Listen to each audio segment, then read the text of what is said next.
Yo, yo, yo, yo, yo, yo. Yo, yo, yo. Man, I was, I don't know why, but I just checked my phone and then I saw a message from a friend from Brazil and my mind was so ready to start talking Portuguese on the show. Like, yeah. Bust it out. Should I plug the Portuguese to my friends? Para os meus amigos no Brasil, muito amor para todos vocês. Mua. Amo todos vocês, muitas saudades. Was it alright? Beautiful. Oh, thank you. You even sounded authentic. Did I? Fuck, it's so hard to sound authentic nowadays. Fuck, hell. Well done. ALTBAYS Show, brought to you by ALTBAYS.nz. This is show number 108, and I'm actually surprised because it took us 108 shows to have someone not showing up, which I think is a great... It's solid, isn't it? 108 shows. And yeah, this is the first one. This is the first time. Massive. Yeah. So we were supposed to have Mr. Chance, amazing hip hop upcoming artist, producer, and he didn't show up. Probably something happened. So we're wishing, we're hoping that everything is all right with his funnel and with him. If you're watching us, Chance, you still have the chance to come.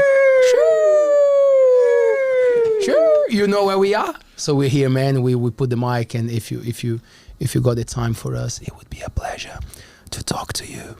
But if you don't have the time, it's okay. Because I have Mr. Roimata here with me. How are you, my bro? Very good, bro. Very good. Bring that mic a bit closer to you, man. So actually, I just want to tell the audience that I was actually here to be a co-host. You were what? I was here to be a co-host. Yes, tell me the story.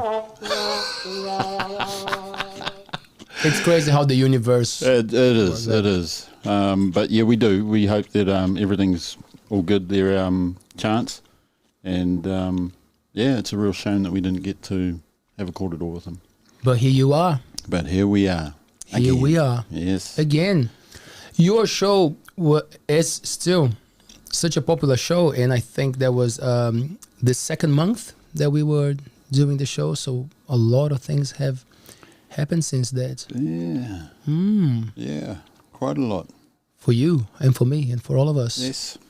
Let's do the things that I have to do first. So before I forget, look at this beautiful Kai brought to us by our dear friend Tanya Arnold from Lotta Love, plant-based cooking. So hit her up, have a look at her website. She does amazing, yummy stuff. This pad thai, vegan, and she also made some vegan sausage rolls, and she brought dessert too.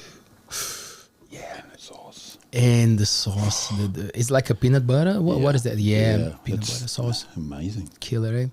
So check her out. Lotta Love, plant-based. We're gonna have her logo on this screen today. Tanya, thanks so much. And she also came to our show on Monday with Camilla Lenhart, and it was such an inspiring show. So Camilla, she's a beautiful musician, artist, but she's also a holistic therapist. Wow. Yeah. So we had this cool chat about like the journeys that we go through, healing. Music is healing, and foods and everything. It was actually a good chat. Awesome. And she's here in town. Camila, she came for the weekend. She played at Luke's Kitchen. She played at Hula. Wow. And then we had the pleasure to have her on the show on Monday. It's awesome. Yeah, man. Yeah. Those Brazilian vibes. She's Brazilian. Yeah. Nice. Yeah, man. So did you have a corridor? We had a good corridor in Portuguese, awesome. Which was cool. Yeah. She had her beautiful dog cruising around Ollie with sushi. They had fun. Nice. It's a family show. Yes. It's absolutely. A family show. and you have something cool as well to remind our audience, something that is happening. So let's do this now so we don't forget. So what's happening this Saturday, my friend? Awesome. So that camera is yours, by the way. That one there. That camera there. Kia ora. So this Saturday at the Kuatunu Hall, there is a opening or a launch for the Treasured Chests calendar, and it is for breast cancer, and I did call my partner to ask her for some kōrero about it. Shout out.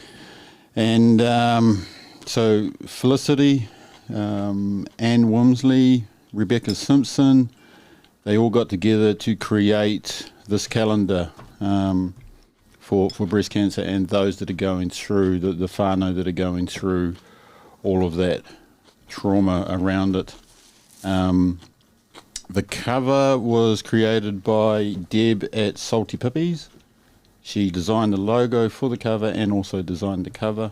The launch will be on the 15th of October at the Kuatunu Hall, Blackjack Kuatunu, 11 a.m. to 5 p.m. View the framed prints and purchase the 2023 calendar. At 6 p.m, celebrate and thank models, artists, photographer and sponsors. Final auction of the prints, cash for bar and internet banking only. So you can go to the Facebook. There's a facebook.com treasured chests calendar. So hit it up, have a look, check it out, and then sponsor. Yeah. Shout out to the Informer as well. Hey, new owners bringing. I noticed that they are giving good plugs to the arts, like some exhibitions and some cool articles. So shout out to Pauline from the Informer. She's always around with her camera, checking out what's happening. So buzzing around town. Oh, gotta do it, eh? Yep. Such a good town. Speaking of towns, how was South Island? How was the South Island? South Island was amazing. If you haven't been to the South Island, wow, go to the South Island. Missing out, eh? Why were you there for? So I had the pleasure of meeting a lady who owns a gallery in Queenstown, lakefront, and her gallery is called the Ivy Box. So 2.5, 3 years ago, she asked me if I'd like to exhibit there my artwork, and we got together and sorted out a trip down to exhibit there, and she did all the promotion and everything and got it all sorted, and then lockdown happened and came to COVID, so we ended up not being able to do it. She set it up twice, and because of COVID, we still couldn't make it. Well, we finally made it, and we went down there 3.5 weeks ago and was able to exhibit with, there were 5 of us that exhibited, and there was a young kōtero from here that also exhibited, and I'm trying to remember her name. Cool. From the Coromandel? From Whitianga. Hey. From Whitianga. Nice. I'm hoping that a text message will come through with her name. Right. Oh, message come to us, please. Message. Cool, man. Yeah, it was awesome. It was awesome. And was it your first exhibition in the South Island? It is the first exhibition off the North Island, so I was pretty stoked. Congratulations. Yeah, thank you. Yeah, man. Thank you. And speaking of exhibitions, we have on Labour Weekend. Yeah. In Kuatunu, again at the hall, is the 10 Artists exhibition. I saw that. Yep. It's been under wraps for the last 2 years because of COVID. Yeah, rest in peace, COVID. But yep, it's here. We've opened it up again on Labour Weekend. So get out there and have a look. There's going to be some beautiful art again, exhibited there. So that will be on the Friday at 6 o'clock is the opening. So, yeah. Thanks for sharing. Thanks for giving me the opportunity. Goes both ways, eh? Yeah. I was talking to a good friend, amazing drummer who lives in town. He's so good that he doesn't even tell people that he's a drummer. Like that kind of guy. He keep it to himself. Like he's got a lot of cool projects going on. And then I was just telling him like how I'm feeling good after these 2 years of like so many uncertainties, you know, people putting themselves out there, creative people getting together to do things, and sometimes it feels like we don't give too much attention to ourselves, to the reflection of what life has been, you know, because we gotta take a minute and understand, regardless of like what we thought about the approach, like we're all alive, we're still around, you know, we're still hanging with our friends and family, and now beautiful season coming ahead, you know, like we're gonna have so much fun and so many cool people. And like it's good to acknowledge that, to remember, man, that was rough, but here we are, you know, let's do cool stuff. Otherwise, what are we gonna get from all this crazy experience? Are we just gonna keep being assholes and and staying sad? Nah, doesn't work. Nah. Want to get out and be in the sun, enjoy life. I'm looking forward to it. Was it cold in the south, or was manageable? Was okay? Actually, we on the trip across from Wellington to Picton, it was foggy, misty, and rain. 15 minutes out of Picton, it was beautiful, and it was just stunning days all day, sun, clear skies.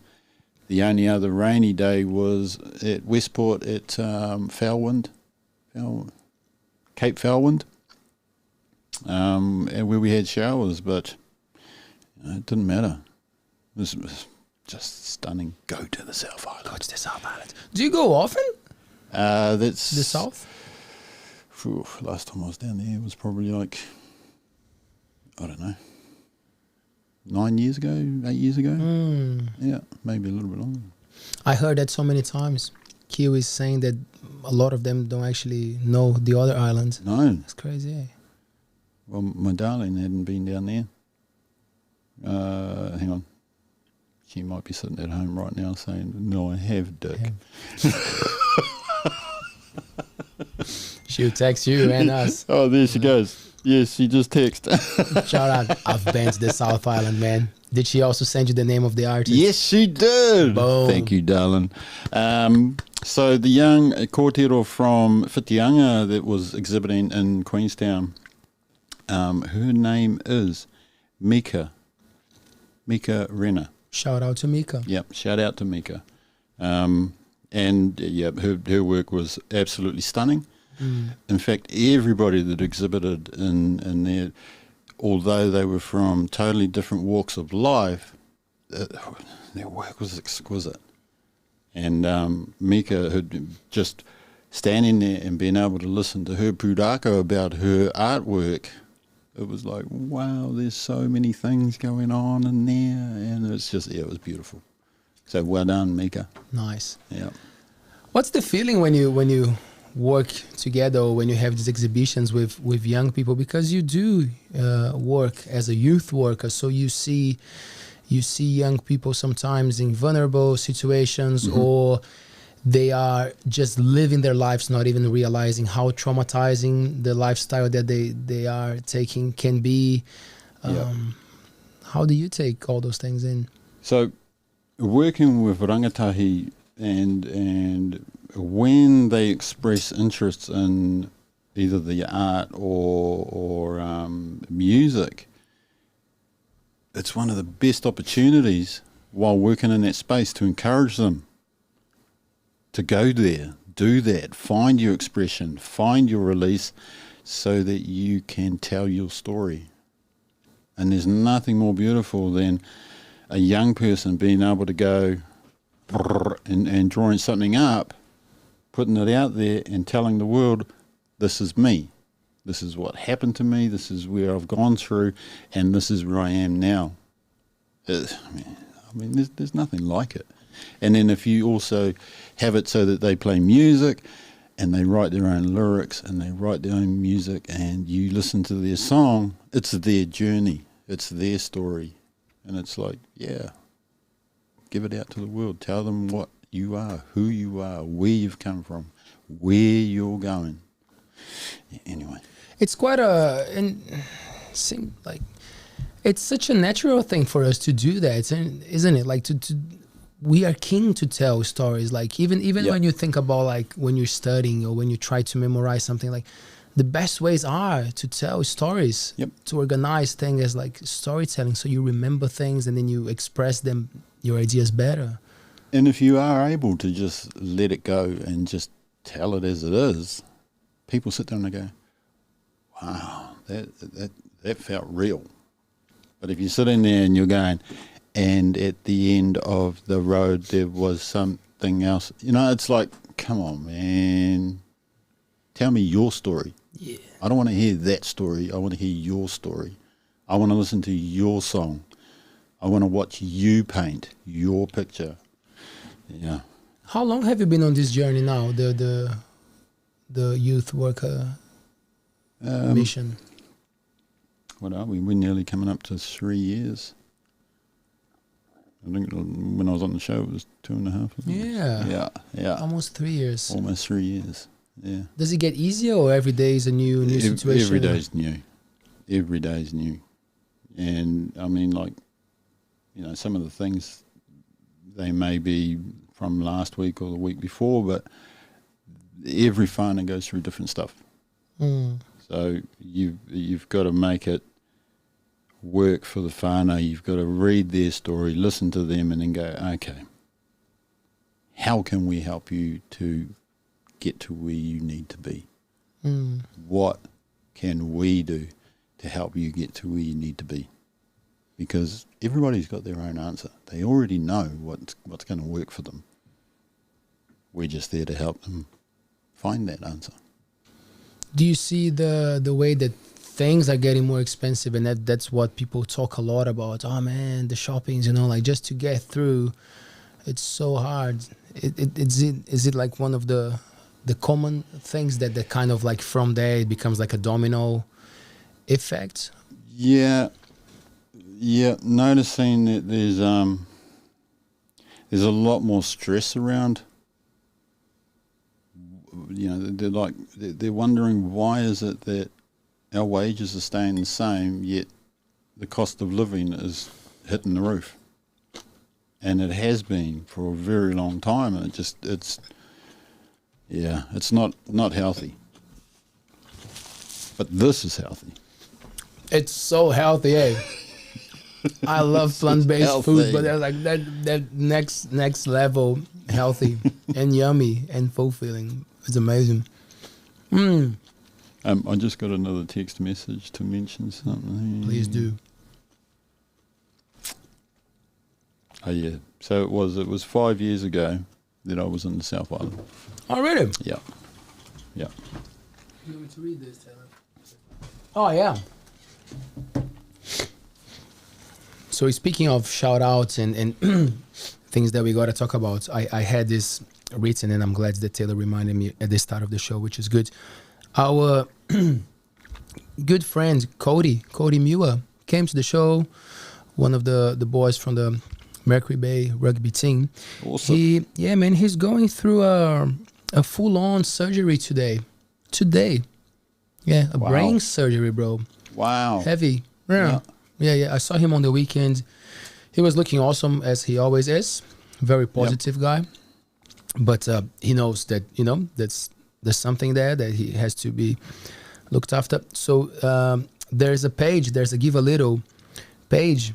As most of you will know, Cody had an operation to remove a brain tumor this morning. He won't be able to work for a few months. And of course, there's no benefit for him to go on. Cody's passion is rugby, and we're so proud that he's made the Thames Valley side again this year. Every little cent that can be spared will be much appreciated. So yeah, guys, have a look. Just go to the givealittle.co.nz, and can you give us? We can put the link on the description as well. No? Thanks, Taylor. So Taylor will put the link in the description of the video. Yeah, most of the people around here know the Muir family and Cody. So yeah, always good to support And our whānau, eh? Yep, much aroha to the whānau. And we'll see you back on the field, Cody. Yeah. Awesome. Was it your thing? Do you play rugby? Rugby? No. I did play for Whitianga when I went to school here, and nah. And then I ended up in Coromandel playing for the area school there, and wasn't my thing. I tried it, didn't work. The cool thing about having Cody on the show when he came, he's great. He's very good at talking about his mental health, about like what people think that the rugby boys are, what actually goes on the field. You know, like a lot of people have that idea of like, the rugby boy, the rough man, and there's so much heart there, you know, like, so that was cool when he came and gave us this other side of the story, teaching us how not to be judgmental. And that applies to so many things, the expectation for men to be macho, to be the ape. The ape. Men to be the ape. Yeah. It ends up putting a lot of pressure for a lot of young boys as well, I guess. Yep. I think it's what I like seeing nowadays is like when I was younger, there would be the big boots and the singlets and guys walking around with beers and being real tough, rah, rah, rah. But now you don't see as much of that. Or maybe I'm just not in that side of the world anymore. But it's nice to see that actually blokes aren't rough and tumble anymore. They're family men. They look after their tamariki, and they're taking them. Like I've noticed a lot of men riding around on bicycles with their children. You know, 30, 40 years ago, they would be the ones sitting in front of the TV, mumming them out, you know. So that kind of thing, I love it. I love seeing that. Man, we have so many different people coming to the show, and we were talking about it downstairs, how we're giving voice to people. We're giving ourselves the chance to listen to people who have different opinions. Yep. And that's proving so valuable for me, because I get to channel my energy. Yep. I really pay attention to what kind of people I want to work with, you know, because sometimes we feel like, oh, that person will be great, so that guest, because it might take us to, so, you know, to other points. Open up other doors. But then sometimes it's just not the vibe, or it's different, or there are other interests, you know, around those dynamics. And then it teaches you so much. You're like, it's better maybe if I don't even go there. Let me put my energy somewhere else. Yep. The reason why I'm doing this is because, like, sometimes we've heard this a few times here. Is it me or you, Roy? That's actually me. Do you want to answer, bro? Should I answer? I'll answer live, sure. Yeah, you should answer live if they're calling live. But you got to tell them straight away that they're live, otherwise they're going to sue us. Please do not sue us. You are live on ALTBAYS.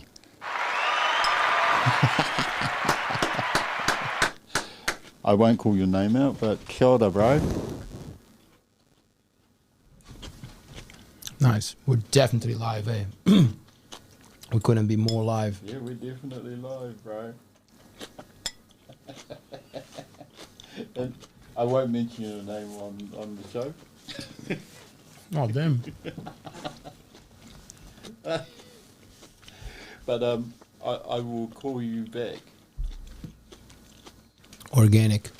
We call it organic. This is organic. Real that chats. was an organic call. Thank you for your organic call, caller. Thanks, caller. Thanks, caller. Go keep there. Nice. Bring that back. Where were we? We were going, where I was going was, and not just in this show, it's just like everywhere. Oh, men are not men anymore. Oh, yeah. Men gotta be men. Yeah. What are we doing? Yeah. Men gotta be men. Men gotta be tough. Men gotta provide.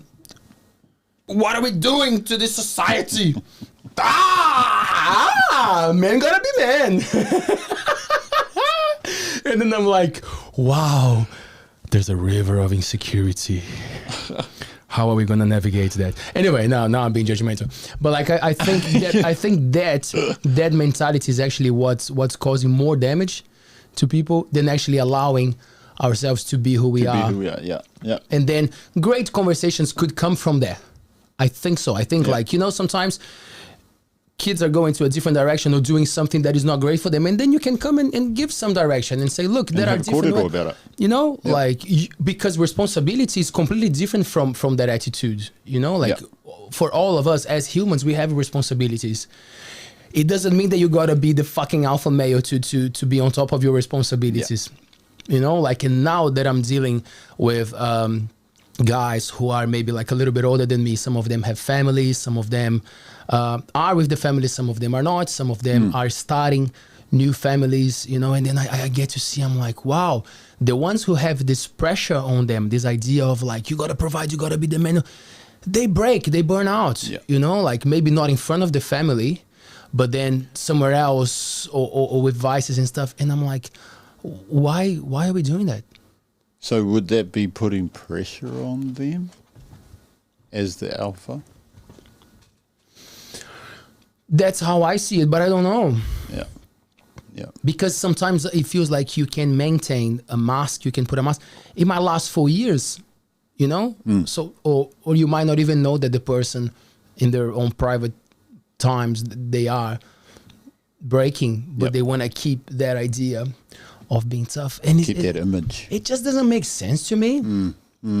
I was never that style, but like when I let go of the idea of being in control of things, you know, like even for relationships, things got so much better. Like I started to get approached by women because I was not trying to be out there. I was not trying to be in charge of the situation and being like dominant. You know, like things started to flow better. And I'm like, so that's the thing. That's the trick. That's the secret. Boys, it's easier than you think. Boys. Tell me, man. So I actually had a conversation today with, it was along the lines of what were you saying about, okay, it's just gone. What part? The part about... being a man. Being tough, being the provider. No. It was so there. But don't worry, this happens to me. I said a lot of stuff. You did actually. You spent like 20 minutes. I know. Because you can. Because I can. Usually I listen. But tonight, I might as well talk. Well, I love it. I love it. I love sitting here and just listening. Man, where I was going was there's this renaissance or this thing, in my view, that men gotta be tough, the provider, the alpha male, and sometimes that brings insecurities to the men because they think that they have to be in those positions. But like I see, even at school, especially with the gender thing being so like at the front, like it seems to me that the older people, they're much more words than actually the teenagers. A lot of the teenagers, they make 100% sense of like, it doesn't matter. It is whatever it is. You know, like if we want to be called like this, you just call us like that. That's what it is. You know, like, so for them, because they're living the thing now. And they're not going to change. They're just going to do what they do. Whatever. And sometimes I think here, Roy, if we try to change that might be the cause of a trauma, because like we've been there. We've been like, we were teenagers that suddenly, I think I'll paint my hair this color, or I think I'll get a tattoo, and then you don't do it. And then maybe a few, you do. And then you realize, that was actually not for me. You know, like, so allowing people to try like that. That's why sometimes medical interventions and hormones and that stuff, I think that's something that has to be discussed with health professionals. I'm not in the position of talking about those stuff. But like the thing with acceptance of like, I'm feeling like this right now. It's that's my view. It's fine. Be yourself. Let them, Let them be what they are when they are. What do you think? Hard. I mean, at the end of the day, do you scold a child for wanting to be a certain way or dress a certain style, or talk a certain type of being able to voice themselves. Why would you? Because all you're doing is you're just pushing them down, and this is all my opinion, by the way. You're just pushing them down, and you're not giving them a chance to grow. You're not giving them the chance to open up and blossom. That's what I think about that. Yeah. Yeah, I think like that too. I feel like it makes sense. Yeah. To allow those spaces to happen and still have the korero, have the conversation, like, because a lot of the teenagers, they want the connection. They just want to talk. They just want to express how they're feeling, what's happening. And actually, that's probably one of the best things we can do is sit back and just listen. Allow them to talk. Allow them to be able to come in and comfortably sit with mum or dad, or mum and dad, or uncle and aunt, it does whoever, but allow them that space to just korero. Because, where else are they going to be able to do it? If they've got somebody that they trust and that they love, man, be there for them so that you can listen to them, so that you can go, okay, now that you've told me your pūrākau, how do you think I can help you? What can we do to get you out of here, to get you into the light? I don't know if that helps, but... Well, we're trying, right? Yeah. Giving an opportunity, giving a path, showing, putting a light on a path for them. It's a good option. Yep. When I see you, every time that you play music, it feels like you're putting a lot of stuff out. It's a great way for you to express yourself, for you to channel it. That's how I see it. Yep. Are you good at talking about your things? Like, do you have people that you go to, or you do some kind of journaling, or you have a professional that you go, or friends? Like how? Or... No. No. Probably because I have that outlet of doing it through music. Maybe I just get up there and just go blah, blah, blah, blah, blah, blah, blah, and it all pours out, and then I can empty my kit there, and off I go back into the community again, do the mahi and fill it up again. Yeah. That was a good question, by the way. I feel like that's with music too. Yep. That's why sometimes it gets a bit violent and intense. The drums take the punch, but like it's better that it's the drums, right? Well, you're a good drummer, bro. Well, thank you. But it's still, they pay the price, like getting beaten by a professional doesn't make it less painful. Well, it's true. Still smashing those motherfuckers like there's no tomorrow. And with the singing now, it's been a beautiful journey. By the way, we post the monkey playing at the Whangamata Sports Bar this Saturday. If you're going to Kuatunu to watch this exhibition, then you just get the road and go to Whangamata to watch us playing and see me screaming my lungs out. Yeah. It's been so good. Yeah. It's a release, eh? To be able to get up there and have music playing and then be able to just go raw and let it all out. Yeah, I love it. I love it. And the funny thing, it started as a way to help my parents. My parents ran a function venue in Brazil for 25 years that would do parties for children. In Brazil, we have this niche, big niche of a venue that is all set up with toys and stuff, and they have the foods and for children. So my parents ran that for 23, 25 years. And from an early age, I understood the thing with being like the front person, the party entertainer. Yep. So they had a karaoke there. And I was helping my mom. I was running the karaoke's, and part of the job was to support people singing, because sometimes you got to convince people to sing, Get up and sing with me. Can you help me? And I was always into that. So I actually never thought about singing as a expression thing. I was just singing because it was happening. A way to release. Yeah. It was just there. It was just happening for me. And then when I started learning how to play the drums, I had a trio called Cholesterol. Sure. Cholesterol, yeah. It was a big kid, and the lead singer was a big dude as well. And Great name. our hit was cholesterol in our veins. Cholesterol in our veins. It was like punk rock was great. Wow. But then he needed some support for singing, so I started doing the yells and this like classic punk rock, you know. That helped me with harmonies and stuff. Fantastic. So we all came in a way of like supporting other people and making other things happen. Never came to me as like, oh, I'm going to be a singer, you know, like. And it was here. It was actually in New Zealand that I started to tap a little bit more into the beauty of like actually expressing myself through the music, through the singing. Because the drumming was there. I could tell like that made sense very early in my life. I'm like, the drums really help with my mental health. But the singing was like, whoa, this is so special. Another level of freedom. It is. It's such a great thing when what music does to you, Roimata? How did you figure out the music was good for you? Well, so my younger brother started playing guitar. He was taught the guitar at the age of 9, I think it was, and by our foster father, Lucian, and he picked it up. He musical ear. He just natural.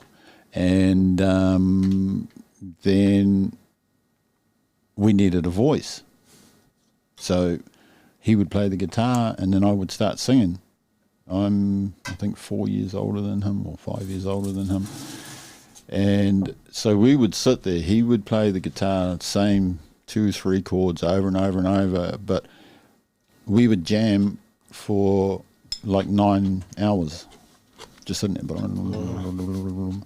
So, and just make up shit, you know, just talk about the day and talk about what he's doing down the road and about the cow out in the paddock having a big dump. And it was just making up, because we lived in Whangapoa, and it was just making up. But I think back then it was a release from what we had gone through as children. It was our way to be able to express, this is where we're from, this is where we are now, and this is where we want to go. So this is our story. Yeah.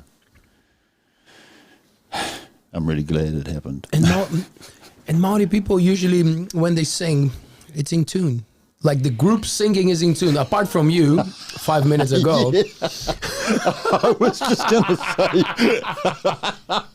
say. No, but I'll tell you, Lana said that the other day that we were at the pub and there was a group playing. It was the coolest. Oh, look who is here. How's that? Okay, so let's get this right. Wait. Can you tell a story why I set up the microphone for Fabian? Yep, what story am I telling? Oh, any story. Awesome. First time you played guitar, what it meant to you? First time I played guitar, what it meant to me. Oh, very cool. Fabian, well done. So, the first time I had to learn guitar, I had to learn the guitar because my younger brother had moved to Australia. So for me to be able to continue as a vocalist, I needed to learn the guitar. And that opened up another door for me to be expressive. And then it was about 8 months after I learnt the guitar that a friend's father turned around to me and said, "You need to lose the guitar."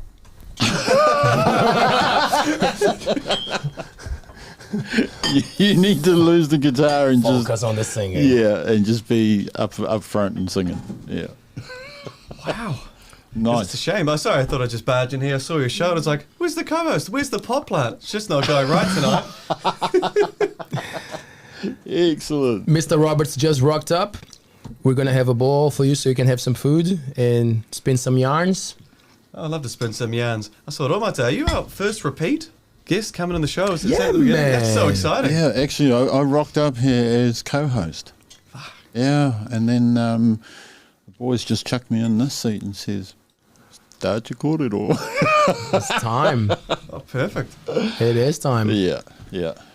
All right, well, it's coming to the end of the school holidays. You guys been talking about what you've been doing without contact with all the students? You're getting freedom, space, peace of mind, no one nagging? No, we still got a few rangatahi that we're working with. Yeah? Yeah, it's been good. Yep. Well, actually, I'd say that I've only been back at work for the last 3 days, so, yeah. Have you found the weather to be annoying with the whole, it's raining, no, it's sunny, it's quite hot, and then it's windy. No, it's actually raining again. No, it's very hot. You got sunburn and you're wet. I don't know, it has been like that up here for the last 3 weeks. Oh, yeah. Yeah. Especially the last week. Wow. I've been painting the upstairs, and it's just been a nightmare of, Yeah. look, it's going to rain. I'm just going to, cheers. I'm just going to go through it, going to do it. Yeah. 3 hours a day, dead shoulders. Had a rest day today. And then it rains. Yeah. Yeah. Luckily, most of it was inside under the shelter. But damn. So Lot are of you? joy. So is that what's happening? Are you training to be a painter in 5 years' time?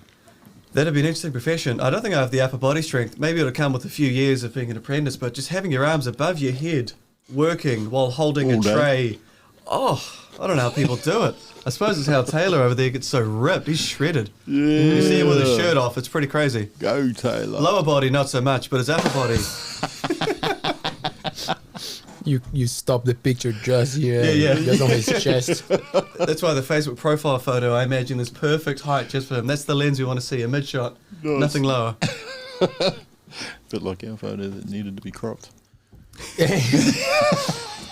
That's why he's good with Photoshop, man. That's why. Nice. It's good to see you, Roberto. Yeah, I've been absent a bit from the show. You've been. I've been missing you guys. We miss you too. Have you got time to play music yourself with all this madness going on in your house and changing things and? I don't know, it's been a lot of DIY lately, but then it's been a really bad year. This winter for our kids getting sick, and us getting sick has been really full on. I think my son Wallace has just had a vomiting bug. He's gotten over, but that must be his 4th illness this year of just general colds or flus or fevers. And then he gets over it 4 days later, but it takes out The rest so much of your schedule. Yep. And then you've got to be careful with your next day, whether you're going to be contagious or your next kid. So that's been interesting. But yeah, we're planning to make our house nice. We want to live in it. We want to be happy. We don't want to drive in the driveway and go, oh, we want to change that. We've already done that for 2 years, so we've got to really just commit. That's why I've got your main man behind the desk over there, the eyes without the face. Taylor is going to come spend 3 days or 2.5 days with me this weekend. We're going to be painting ceilings and walls. I am not a tradesman. I'm not a painter, but I'm going to learn. I'm going to be Mr. Miyagi'd. Excellent. Oh, Jesus. Just because you. Maybe I'll hire another painter. He won't bring the audio effects with him, man. I That's bet he fine. will, actually. Probably He he put on a will. cell phone. Man, What's the spread tonight? what is the what? The spread, who does this come from? Pad Thai from Lotta Love, plant-based food, very healthy, and she brought more. Oh, there's desserts. So That is beautiful. yeah, man. Nice, yes, very nice. Yeah, man. Oh, do you want this one? No, thank you. Are you sure? Yeah, I've had a lovely dinner tonight. I'm gonna have it in. We're gonna play paper, We can scissors, share. We can rock. share. Sorry, man. After that look, we're definitely sharing it. God damn it. Yeah. Oh, you have it, bro. Were you? Did you used to fight with your brothers? Like, Coriander in there. oh damn, leave it for me, man. Give it me. Give it to it me. got me. Five brothers, oh yeah. I heard of. I heard. I don't remember who it was, but someone said, "You gotta ask Fabian about his brother because he hates his older brother." He was a dick to Fabian the whole time. Is that right? Yeah, Sam was an asshole. Sam, not good Sam. He's actually just gone home. He was with us for the last 3 days, helping me do the painting. And How was that for you? oh, it was good. Like, he was a horrible old brother, 18 months older, so his little formative clingy years, I think as a kid he was clingy. But then me being born just cut into that time. Yeah. With mum, because I'm the youngest of 6, Sam was the 5th. So he was a dick. And all the siblings have a hierarchy of age that they can always overplay. Yeah. And all of the older siblings all went, actually, we've all been dicks to each other, but Sam's next level dick. Like, brand new, like, on my birthday, brand new gifts or toys or things people have made for me, and he'd just destroy it straight away. Wow. Yeah. Actually, I was talking about DIY. When we redid Mum's house for my sister's wedding, we had the wedding at home and then just redid the whole house, full renovations, just so Mum could feel nice and gave her a good excuse to do it. But getting rid of all the wallpaper.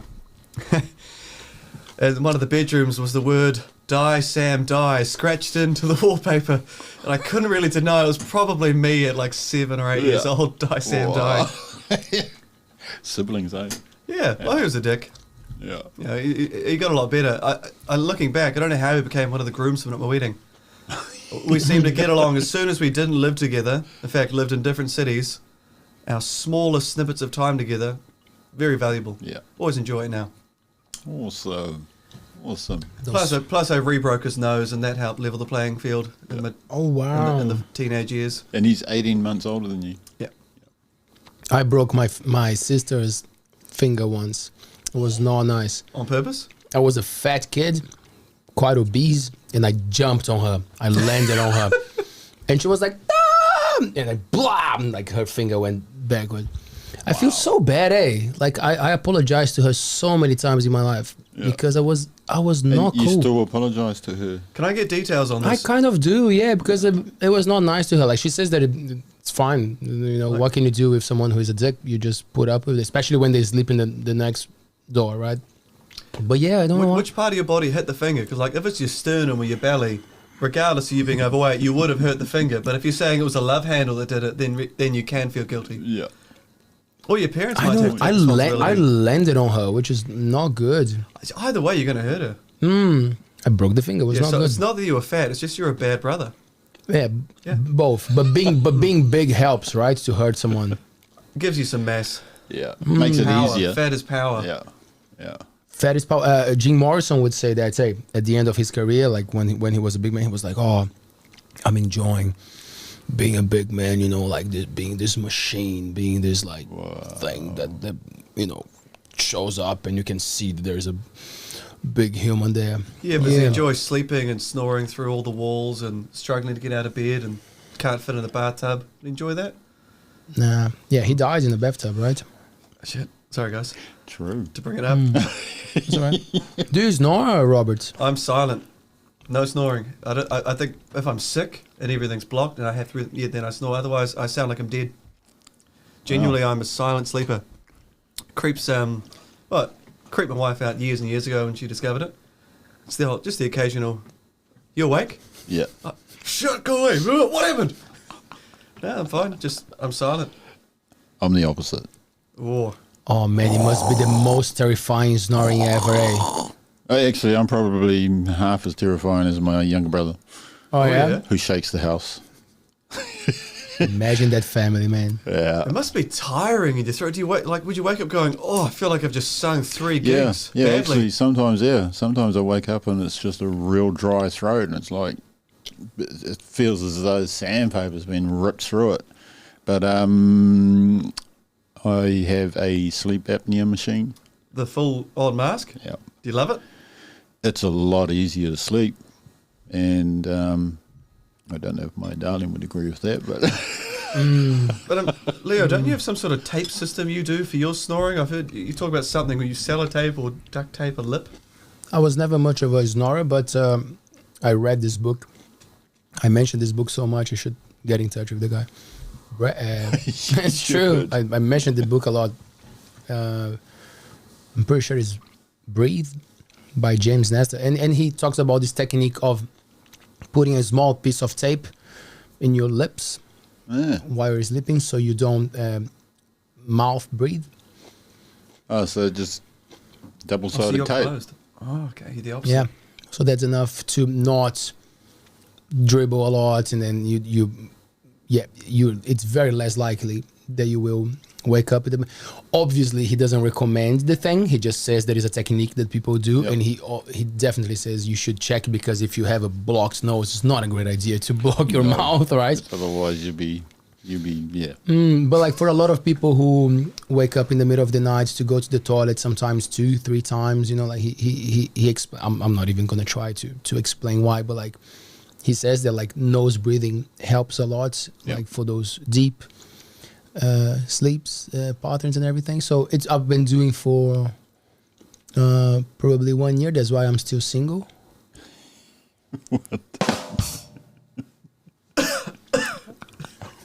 It's true. It's true. It's true. I'm wondering. Man, I'll tell you what. For you at home who just broke up and is considering jumping into a new relationship, don't.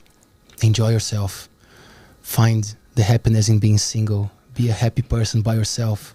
The name is solitude. Be comfortable with yourself. Love yourself first. In the words of Justin Bieber. And then you find someone else that will add to your life. You don't need anyone else in your life. Anyway. Were they serious with the words of Justin Bieber? I think he says you should go and love yourself. Fucking hell. You should go and love yourself. That's one of his songs, isn't it? Is that Bieber?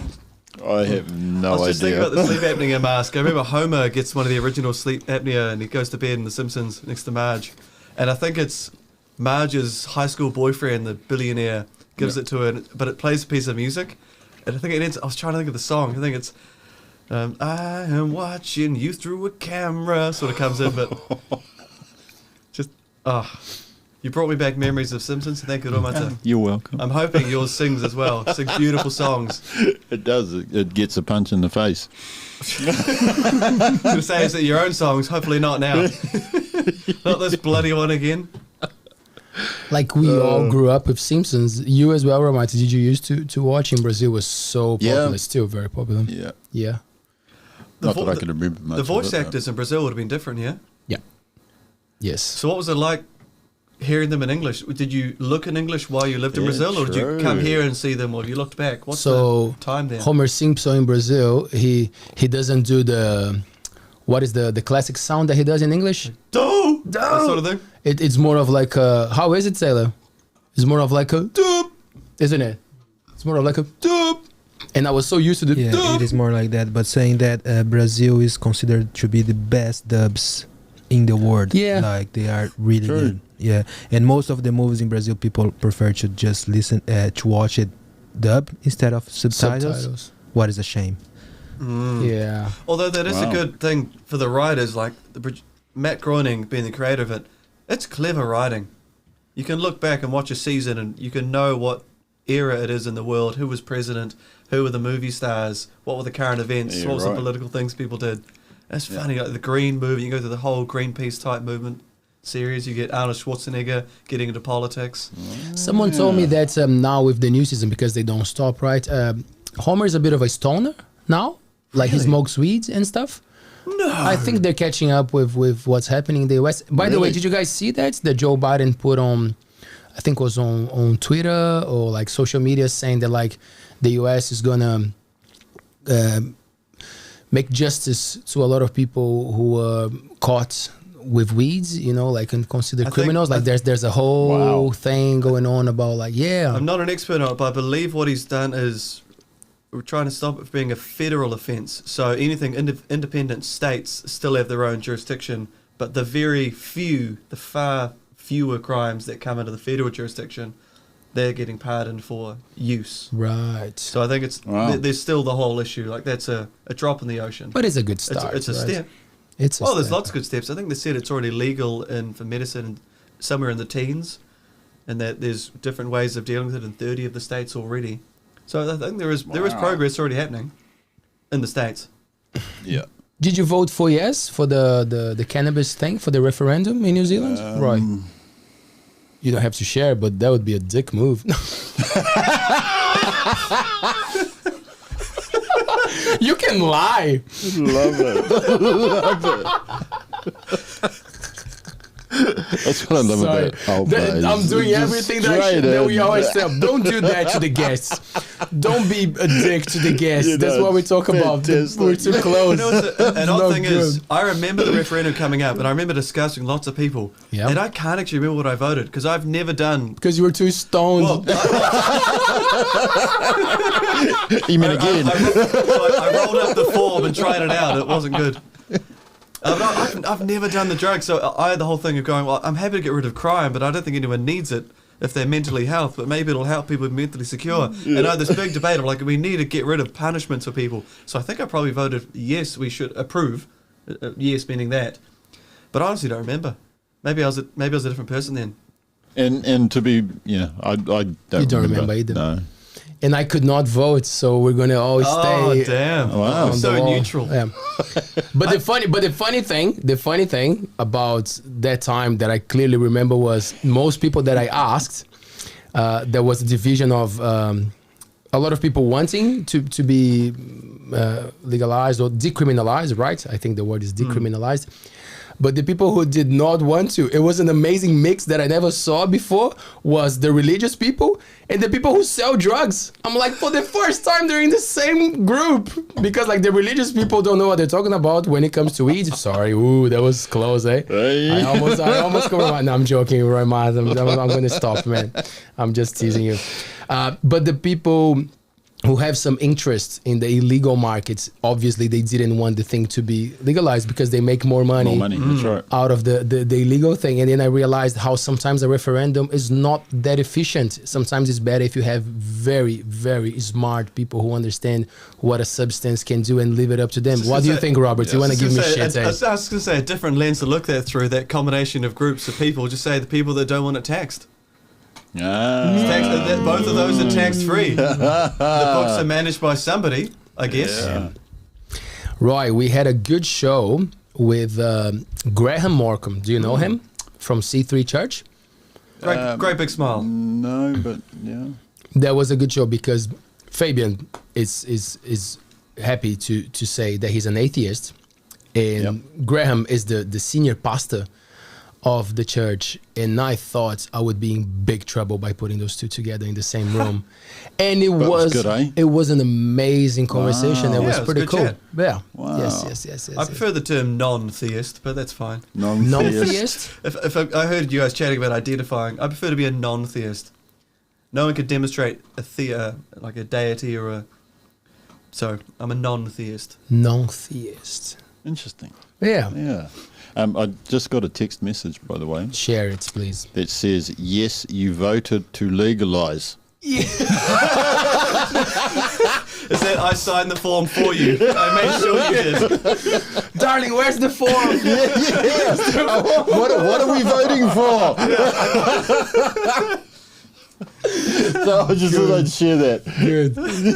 Good.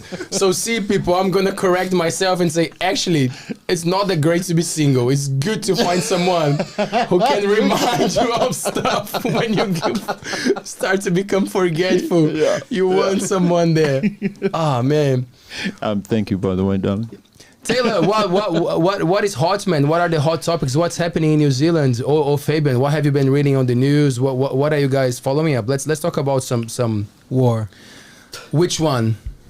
So many wars. How many wars do we have? I don't know. It's chaos. It's every. Well, what I heard yesterday that was very sad was the thing in Iran with that oppression towards women in Iran, and the government is not backing down. Like apparently, the clash is gonna keep getting get worse. Worse.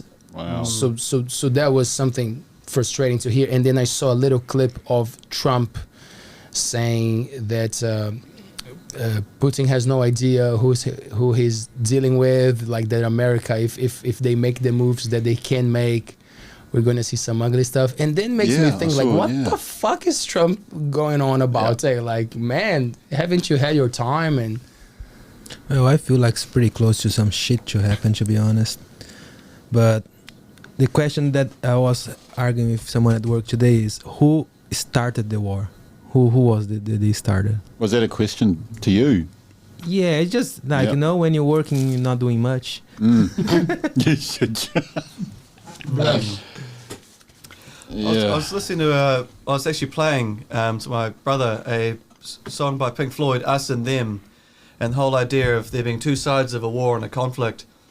It's a beautiful song. It's key of D sus2 it starts, quite beautiful. There's a nice pedal tone of D throughout, if you care.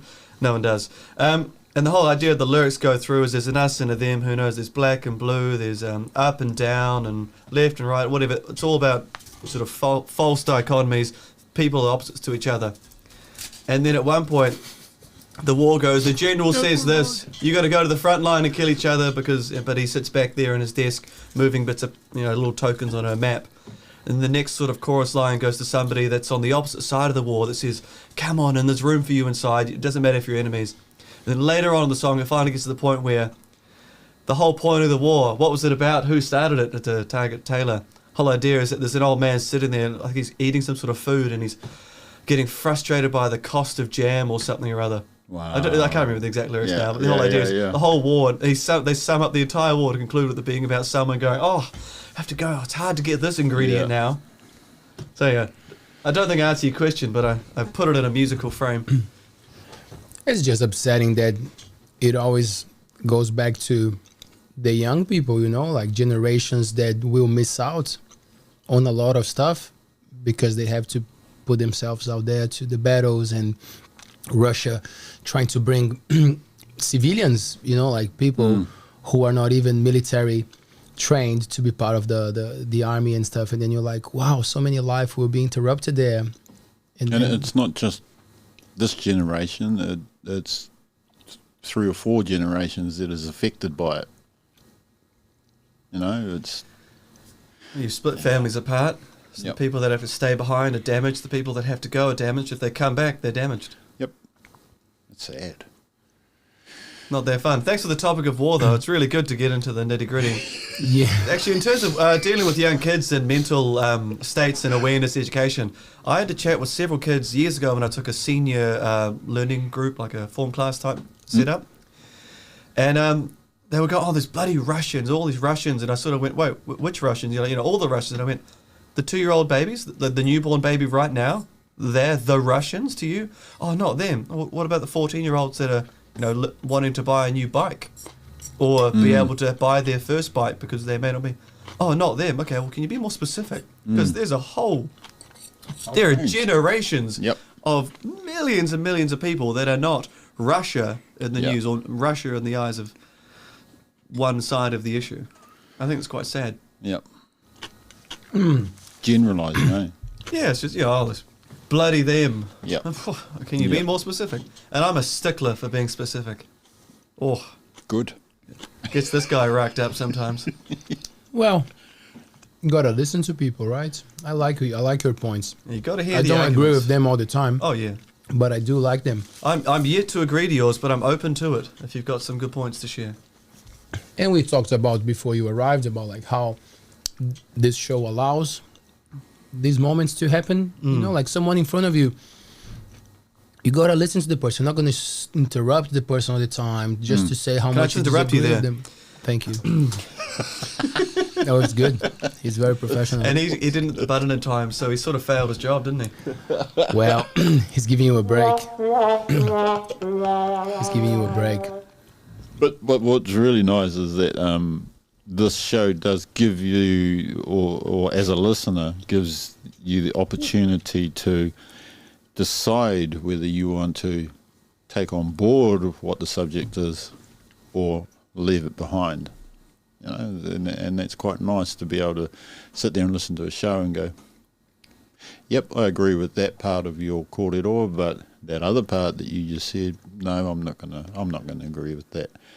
But it gives you that opportunity to be able to do that, rather than just go, rah, rah, rah, rah, rah. Yeah. I don't know. I think it's really like these guys make clips. If you don't know about it, ALTBAYS Clips is another channel you can hit subscribe, and you don't do the monetized thing on that one, do you? So I don't know how this stuff works. Shut up. Main channel. But yeah, so the main channel for that. But yeah, the clips idea is that they shorten them, and then on the apps on phones, the TikTok, Instagram, they have even smaller clip versions. So that's where I get nervous going, what are they cutting up and putting out there? Which little line of mine is getting cut up? I'm going to let it shine. Don't know but that's the thing. That's the formats nowadays. That's what people are consuming. Yep. But for us, it's just, I would call it a teaser, actually. I would call a snippet of a conversation. And if you liked that, then you can go and engage and listen to the whole thing and see what you're going to get from that. And the funny thing that someone brought it up, and I loved it. I like when simple things, stuck in your mind, and then you keep them. Most of the time, we're trying to change people, You know, like we're not even trying to support or to put an opinion across. Like unconsciously, we're kind of like trying to change that person. You mean in general? In general, like yeah, you're having a discussion, you have a conversation, and like you're not just putting your point across. You're expecting actually that People that to swing person your will. way Yeah. And that was powerful. I was like, wow. From now on, I'm gonna save a lot of energy because there's no point. Yep. First, who said that I'm right? It's just me judging my own idea. So I'm not even sure if I'm 100% right. And then I'm trying to change someone. What if I'm wrong? And I'm trying to change someone else. Let's say that I do that. And if I damage that person, you know, like, and myself. So that simple thing of like, be careful that you're not trying to change people, like really gave me a lot of light. Or you change them that much that they've missed the opportunity to present something in life. You know? It could go that way too. Yeah. I think one of those ideas that I quite liked when I was getting through those formative years was try and act in a way that recognizes that there's always someone in the room that knows more about something than you do. So whatever that topic is, if you're ever in a group of people, there's always someone that knows more than you. So you got to be careful the way you speak. Don't be overconfident. Say, in my opinion, or I have read that, or I've seen that, or I've heard that, but never go, this is the fact. We've had a few conversations like that lately with people, and you know, young men in their 20s mostly, and they'll tell you something, and you're like, oh, how do you know that? Oh, you know, it's obvious. Yeah. Well, now I'm doubting you 3 times as much. So I now require 3 times as much evidence or actual substance in the conversation. But it's tricky, and you got to live it. I think that word I learned through education was active listening, which I struggle with from time to time. Love it. So I'm going to sit there, and you're going to tell me something, and I'm going to active listen the shit out of it. I'm not going to be ready to respond. I'm not going to have an opinion of it, and I'm just going to hear what you say, and I'm going to try and nod and respond in a way when I know you're finished, and I'm going to go, I've heard what you said, and I accept you for who you are. I'm going to try that. Excellent. All right, so at some point today, I'm going to just do this. You've been doing it all night. Sorry, what was that? I wasn't paying attention. Yeah, that's awesome. You should go on and on, don't you? It's not all about you, Roimata. It's not all about you. Yeah, thank you. Right. I love the opportunity of being able to sit in a room and you're amongst friends and you're having a kōrero and having that opportunity to just be able to sit there and just listen to each person in the room and what they have to contribute to the conversation. Because then you get a really beautiful picture of who you're with and what they've designed just through kōrero. And I think being able to sit there and listen to a kōrero that's going on gives you the opportunity to go, I really like him. He's really cool. And in fact, all these people sitting here today talking about this, blah, blah, blah, blah, they've made a really good pūrākau, you know, and that actually that goes back to the music side of it too. It then opens up doors and windows for you to create songs and make it what you wanna perceive as. That's what I've heard. That's what I've just listened to. I've heard what you've said, and I want to validate it. It was very well spoken. I love how you talked about how you can observe a room and that it could be painted as a picture around you of who these people are. Yeah. And I was fascinated by that concept, and I stopped active listening at that point going, what sort of picture would this look like? Like, we got a picture of Leo back there behind his head that is always sort of smirking in a lovely, happy way. And then as you pan through the picture, this chaotic black hole of vacuous nonsense. So, I was. That was awesome. Yeah. His face even changed when he went away. Yeah. My lazy eye wandered a bit further than normal. This neuroscientist that I was listening to a podcast, she said that there's the deficits of attention that some people are, diagnosed with, is that thing of like you're talking, you're following, and suddenly you're gone, man. Yep. And another good example of like how that can be a sign is when you have a whole plan in your mind of what you want to say, And when you say it, it makes no fucking sense at all. Yep. It was not what you were Totally thinking. not what you wanted to No. korero about. Yeah. What made me think here, I want to bring something to the table because Fabian, an educator, Roimata, someone I would call an educator as well, but from a different arm of the thing, lenses of being a youth worker. I don't remember the stats, but pretty high. And on Friday, thanks Taylor, I was thinking about that. On Friday we're gonna have Ross McCown. He works for he's the CEO of the Heart for Youth, which is a trust that works with teenagers, and he just recently got diagnosed as a ADHD adult. Right. So obviously we're gonna have a great conversation about that. I'm very curious to see his point of view and his perspective on the thing. But what I'm thinking, guys, and what I wanted to ask is, Thanks, Taylor. how much do we think like that it's important to actually put a label on something? I don't know if label is the best expression for what I'm trying to be, but for example, when you tell a kid, when you tell a young person like, oh, you have this, you have that, at what extent that is actually being beneficial, and at what extent you are limiting someone to maybe try things because you're saying that they have an issue there and they won't be able to do it anyway. Do you guys make sense of my question? Sorry, I kind of paid too much attention to the dessert. So of all the possible things in the human condition, the human experience, there are certain deficiencies or social differences that get diagnosed as certain things. So you might have ADHD but then I suppose if there are all kinds of things, surely having at least a label, medically speaking, goes, okay, there is a thing, you're justified in it, how it negatively impacts your life, but then you can then go, okay, but now we've got to overcome it and treat it and manage it. So if you struggle to read, you go, okay, well that's a genuine experience and you're validated, you do have dyslexia or this type of dyslexia, and we can now immediately go, let's come up with strategies, let's fix it. So you can't use that as an excuse anymore, but it's also not that it's not an excuse, you actually have a thing. So diagnosing something means you can get something treated, or at least you can understand something about yourself or the person, that you're working with.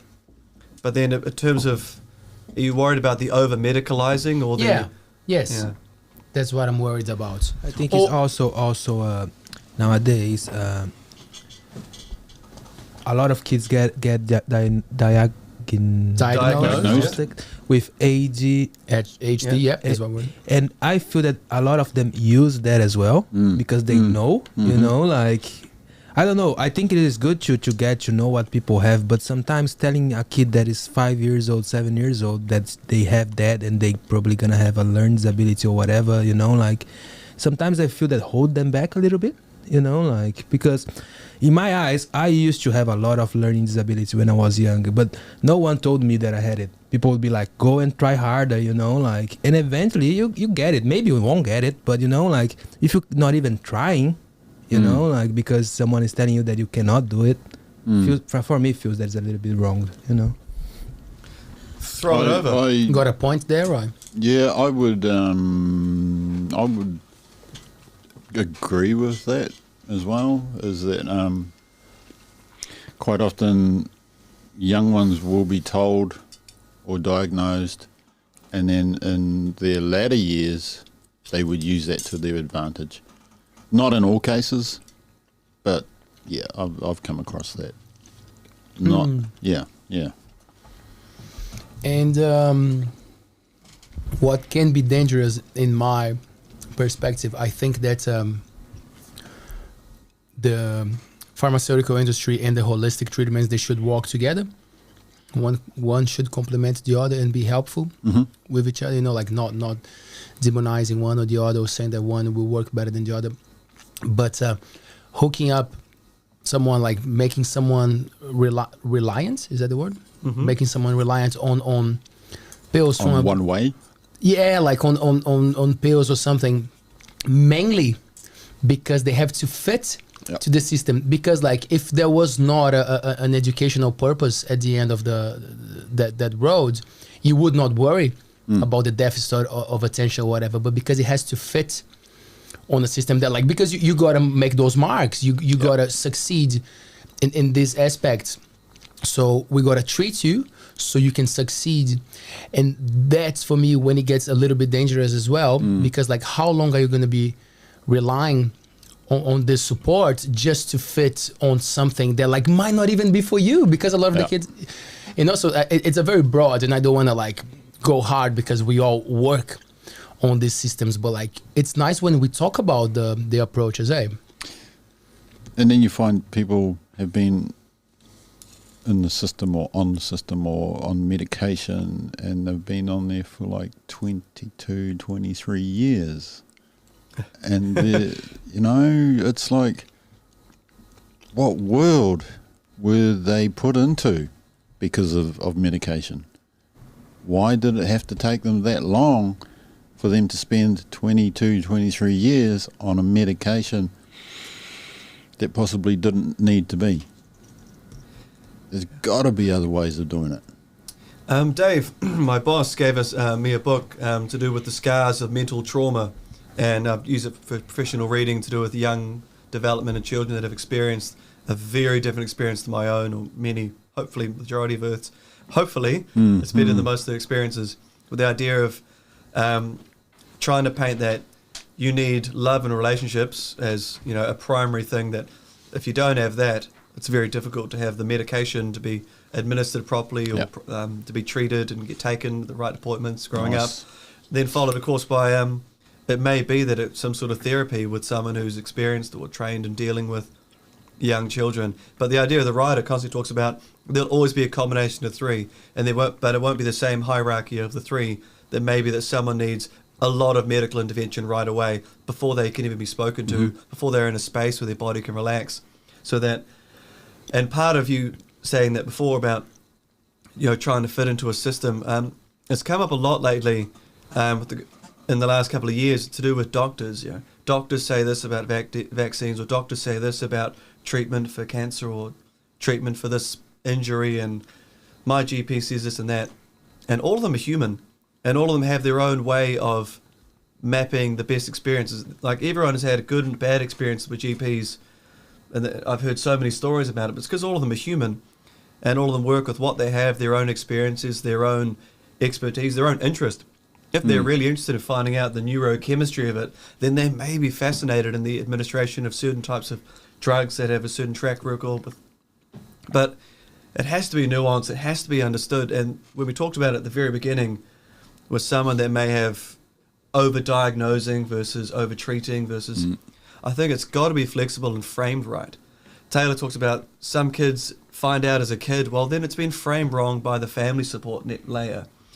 Or the doctors haven't explained it in a way that has been therapeutic. Go, hey guys, this is your medical situation, so we're going to approach this from a really positive situation. Hey, my kid loves jumping up and down. He's so good at it that he runs out, goes for a run every morning. None of that is, oh, he's got ADHD, so sorry, he's going to jump around the room. No, my kid's awesome. My kids will start outside on the playground this morning, and then they'll come in. You frame it in a different way. But then is it a matter of education and funding? Do we need smaller classes so we can tailor learning? It's such a nuanced, big issue that it's really hard to have an opinion on, because you want to have those 20 different experts in the room, all having their piece, writing one book. But again, each patient is different, or each child and human is different. How can you write the blanket rules? Oh, would that? Sorry for throwing all that out. No, this is good. It's a torrent. But there's the thing, like, listening from a parent makes a lot of sense, because that's why it boils down for me. When I look from outside and I understand what's happening, I'm like, it's a lot of pressure on the parents. It's a lot of pressure on the teachers. It's a lot of pressure on the kids. You know, like, there's a system to keep up with. There's like a standard, let's say. I think standard is better, especially in a country like New Zealand that is not like a emerging country. Like, so failing is not, it doesn't look good, you know? And that's why I understand when Europeans come to New Zealand and they love New Zealand, because they say, oh, it's laid back. And then I think, wow, but Europe is the shit. Like, there's no better place than Europe. And then you talk to a teenager from Europe and they say, Yeah, but there's a lot of pressure. We have to keep up with everything, you know? Like if you cannot chill because your parents are putting pressure on you, the system is putting pressure on you to be the best, and then I'm like, okay. But it's still, in New Zealand, like there's a lot of expectation to keep up with the things. And I'm like, that's why it's so complicated because, and sometimes it feels like I'm giving too much shit to the system. Like I'm just... yes, it does. Yes. I heard you and I validate your point. Yeah, but like you gotta... Thank you. But that's the thing, like, if you don't acknowledge the places that might be faulty, how are you going to make it better? Because I understand, like, how many years we had to go through to come to the system that actually, it seems to be working. Like, we're not burning witches in the fire anymore like we used to. So, like, I think we're kind of getting better in a lot of aspects, but it doesn't mean that we should be quiet and not pay attention to what doesn't work. So when you come as a parent who has a lot to worry about and have to deal with all these other things that all the parents and all in the school, that really shows how much like under pressure families are. Can I make a shout out? Oh yeah, the Incredible Years program. Can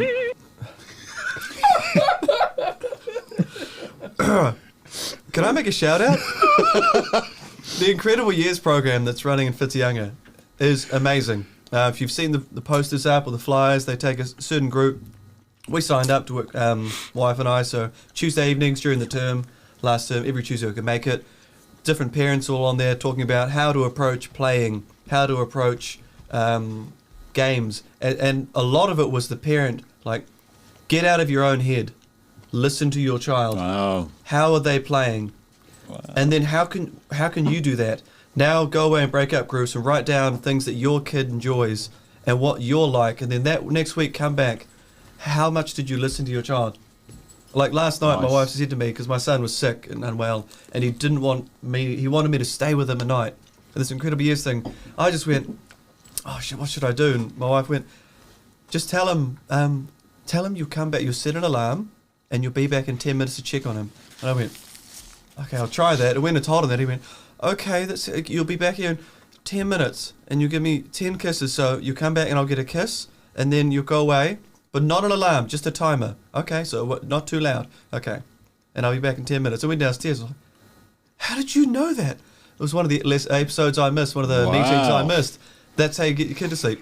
He knew I was coming back, and I did. I came back after 4 minutes the first time just to make sure he knew I was coming back so he didn't come downstairs. Went back, set my time for 10 minutes, went back, gave him another kiss. He was asleep after that. That little thing of just listening to my kid and being able to get rid of his fear and develop that trust that I am coming back. And the Incredible Years program is full of snippets like that. Who is running that? That's cool. So the person I know most would be, oh God, I'm going to get it wrong. I don't want to spell it wrong. You're talking to Dana the king Vaughan. of... So Dana Vaughan, cool, Dana. who's absolutely amazing. I think you teach young's boy. Yep, both, yep. You teach two of them drums, and they're really cool. And also there's Jenny, but I don't know her last name. I believe it's Jenny. But... she can't get my name right, so I'm happy. I've been called Paolo or Pablo about 10 times live. So, yeah. Man, so which is it? Pablo or Pablo? Well, I call him Roberto anyway, so Roberto. Like Roberto. But in terms of that program, I feel like that for me, I've gone like, oh, I can see that I'm a pretty good parent in all these aspects. Then I'm like, oh, that's a gem, that's a gem, that's a gem. And then other parents go, oh, that was a gem to them, but it wasn't a gem to me. And you go, oh, all these adult parents are all picking up on different parts that are either surprises or like validating that, yes, I'm doing a good job, and I should do more of it now that I know it's good. And it's such a brilliant program. So shout out to the Incredible Years program. If you are a young parent, even if you have a baby, get onto it. It's valid. I think it's like, newborns to 8 years old type kids, how to get the best out of them. Is it open for anyone? Like, is it just a thing? I think generally you sign up, and they can only take so many. They're only funded. But I imagine if so many people sign up, I imagine the funding would hopefully be available to make more.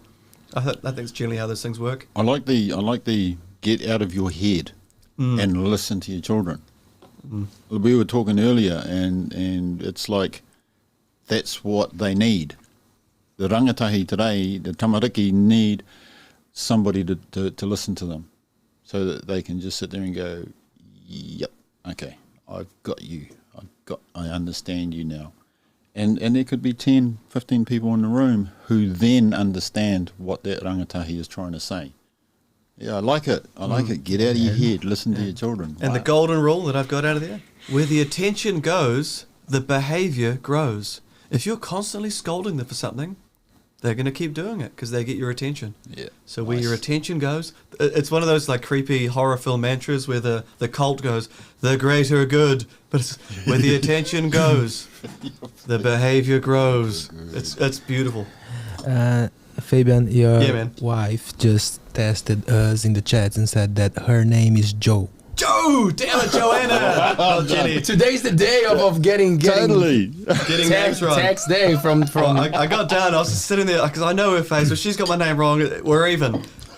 No one's watching anyway except my wife. She's the only viewer at the moment, so it's fine. No one's going to get upset. We're all good. My darling's watching too. Bugger, two. We got 2 people watching. Fabian loves this show. So we have this guy last week here who like he deals with a lot of cool artists, like upcoming artists, you know, like, Nice, and we want to collaborate and stuff. And then Fabian sits here, and then first thing that he tells the guy is like, "What do you think about our shitty studio?" That's the first thing that he tells the guy. That's the first thing. I'm like, oh, cool, great start. And now he says, there's one person watching the show, my wife. Great. and now my soon-to-be wife. There you go. So we got to. I should be honest, my wife doesn't watch half the time, which is probably more a reflection of me. Fair enough. She's just checking. She just wants to make sure that you're here. I suppose it is a reflection, though, of I can say the word, I feel I can say, what do you think of our shitty studio? And I can say that confidently, because it's awesome. I've never been in a space like this. It is awesome. It's like being at a university where they have all the amazing equipment, all the room is set up, and the university is fortunate enough to have a good technician who's been in there 3 hours before going, all right, guys, here's a professional setup. Yeah, it is. Yeah. So I call it shitty, but look, you got art, you got screens, you got fancy little mics with little fluff. I would actually say that it's a bit more tidier than a university studio. Boom. Well, I did go to Wintec. Shout out to Wintec. Always tidy, or you got banned. Shout out to Wintec. Roy, what you gave us some gems at the start. We got some exhibitions. We got. I always like to give some attention to the work that you guys do at the social work with the Mataroas. Can you just give us some info, or like if people watching our show are in need of help or to talk to people, like what would you recommend these people to do, to get in touch with whom? Awesome. So yeah, if there's whānau out there, you know, in distress, and rangatahi that are in distress, just pop into the Te Korowai office there on Coggle Street, and yeah, just head to the counter and have a kōrero with our waihenema that are working behind the counter there, and they will put you through to the right places. So, yep. And for the people who are not from the Coromandel, there are some helplines, that people can have a look and find the closest one to their areas. So the 24-hour helpline 73. Oops. It's because I haven't used it. I will definitely check that one. Well, if you're trying to guess the numbers, start with 73 and you're on a good start. And I don't have my work phone with me. Yeah, that's something I should remember. Any code cracker will be stoked to get a heads 1737. Thank you. 1737 is 1737. a 24-hour helpline. So yeah, and if you don't, if they answer the phone and you don't like the sound of that person, you can just simply say, no, thank you, hang up, and then ring again because you will get another person. What if the same person picks up? Then they'll be hung up twice. What if you don't like the sound of any of their voices? And then we'll wait till the morning and come and see us at the office. Yeah. Or the problem is in your head. Then you're the problem. I was going to say, I would love to see the interview going, hi, so you're going to be on the phone, so we need to hear your least annoying voice. What do you mean? Okay. We're going from being helpful to being dicks in less than a second. So let's finish that. Hey. That's precious. Sorry. And see, what a special night. We never know what's going to happen. And what I feel, sometimes Taylor and I, the word is not overwhelmed, but like sometimes we sit down with so many things to do that we do nothing. And then we look at each other and we have a good chat. And then we are very good to talk to each other and say, you know what? We believe in this. We love this. We're going to keep doing it because this is fun. And we are enjoying the journey. So awesome. It's nice to have someone like him and someone like Fabian who is watching the show online and saying, you know what, I think it will be cool if I go there, rock support the bros and rock up. So having awesome. And Roimata for getting my call yesterday and saying, oh yeah, I'm super keen to come and have a chat. So where I'm going with this is sometimes all you need it's a good friend. It's someone who is there.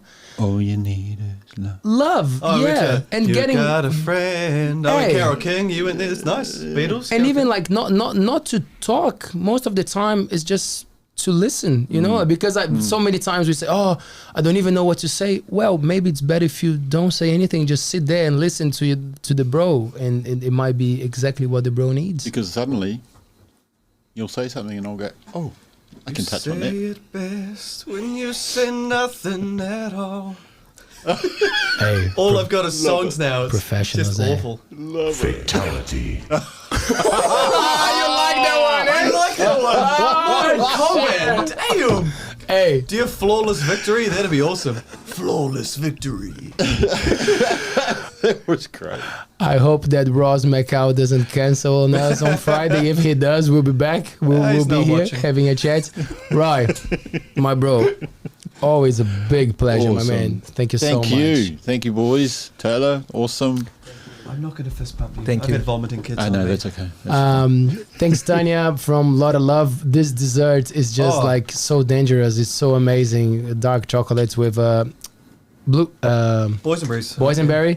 It's Is fantastic. that my one there? I The little one in the I corner was is yours. saving the last one so we can fight for it. We're gonna grab the knives and fight for the biggest piece of dessert. Excellent. Thanks, Roy.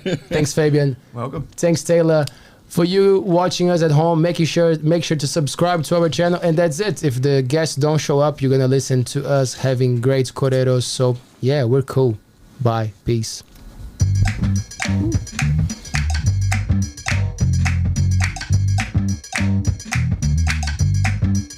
ALTBAYS. ALTBAYS.